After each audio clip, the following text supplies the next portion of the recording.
This is not a war, but a massacre. EU and Doctors Without Borders sound the alarm over the situation in Sudan.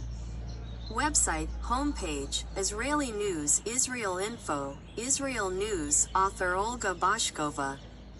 Published 28.11.25 at 11:21.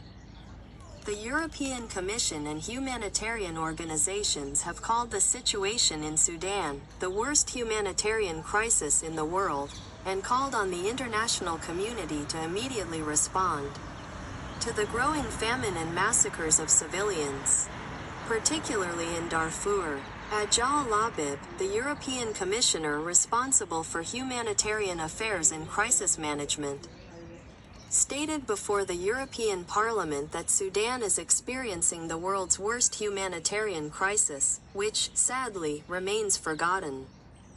Despite the fact that more than half the population needs life-saving assistance.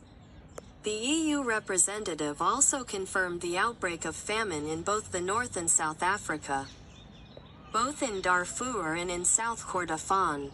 She stated, "We have seen horrific images from FA, where civilians are being persecuted and massacred by the Rapid Support Forces, RSF.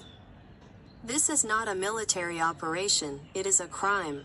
What happened in Fasher is not a war, but a massacre." Against the backdrop of these statements, the European Parliament yesterday, Thursday, voted for a draft joint resolution regarding the escalation of war and the catastrophic humanitarian situation in Sudan. The resolution, which condemns violations by the RSF, was supported by 503 members of parliament. 32 voted against, and 52 abstained. Particular attention is being paid to the situation in northern Darfur. Doctors Without Borders, MSF, coordinator Marwan Taher, in an interview with Al Arabiya, called the situation in the city of Tawila catastrophic. It is estimated that the number of internally displaced persons who arrived in Tawila from Fasher has reached 10,000 people, according to a statement from Doctors Without Borders. The situation in northern Darfur remains critical nearly a month after the Rapid Support Forces took control of Fasher, the last major town in Darfur held by the Sudanese Armed Forces and the Joint Forces, on October 26.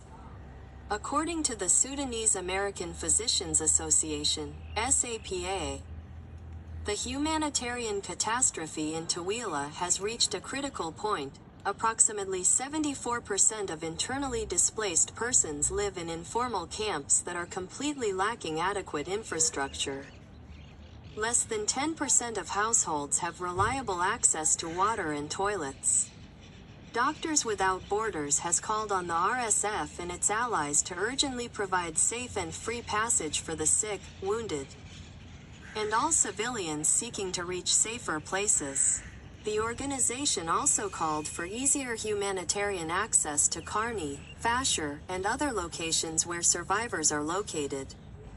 An appeal has also been sent to donors and humanitarian organizations to step up our efforts to address the growing health and sanitation needs in Tawila. If you liked this, give it a like and join us.